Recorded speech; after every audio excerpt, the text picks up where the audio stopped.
Hero hero hero hero Chhattisgarh के hero. Hero hero hero hero Chhattisgarh के hero. तोला बना हो अपन हीरोइन, तोला बना हो अपन हीरोइन, मैं बन जा तोर हीरो हीरो हीरो। हीरो मैं हीरो हीरो हीरो छत्तीसगढ़ के हीरो। हीरो मैं हीरो हीरो हीरो छत्तीसगढ़ के हीरो।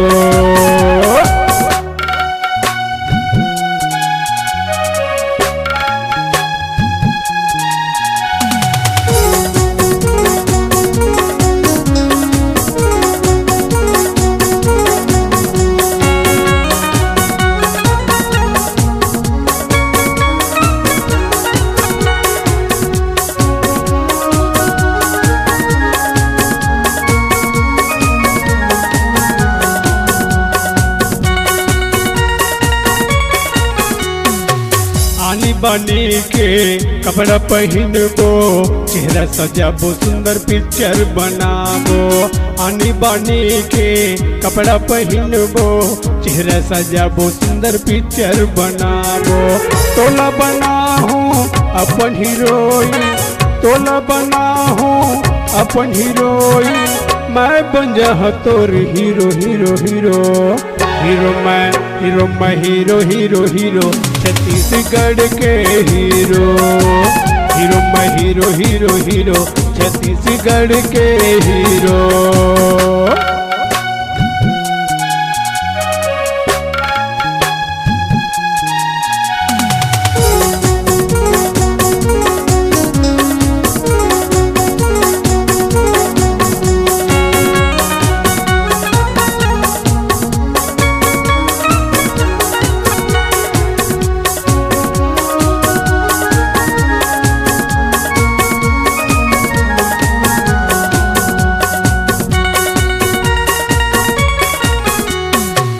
जीन्स ट्राउजर तह पहिनबे, आँखी में सुंदर चश्मा लगाबे।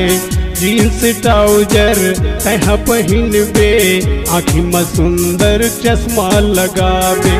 तोला बना हूँ अपन हीरोइन, तोला बना हूँ अपन हीरोइन, मैं बन जा तोर हीरो हीरो। हीरो मैं हीरो हीरो हीरो छत्तीसगढ़ के हीरो।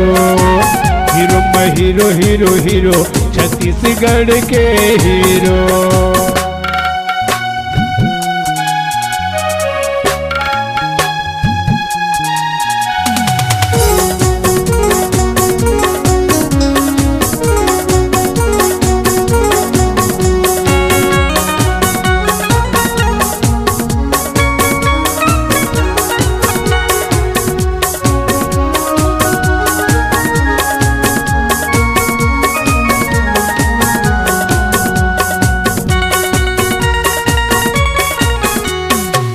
कवर्धम जाके शूटिंग कराबो, कवर्धम जाके शूटिंग कराबो।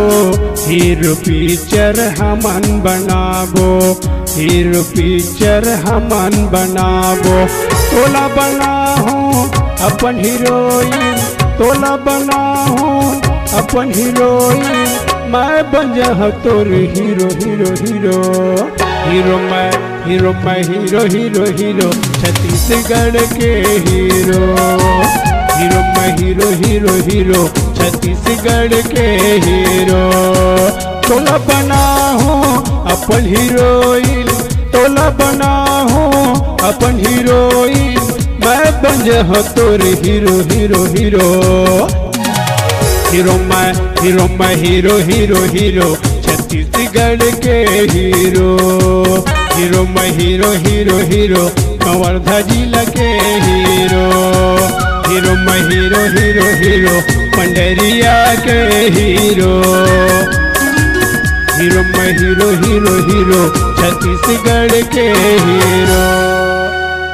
छत्तीसगढ़ी सांस्कृतिक लोक कला मंच सूर के सागर ग्राम नवापाड़ा पंडरिया की प्रस्तुति, जिनके गायक हैं श्रीमान रामजी भास्कर। कार्यक्रम हेतु संपर्क नंबर है 8878308699। धन्यवाद।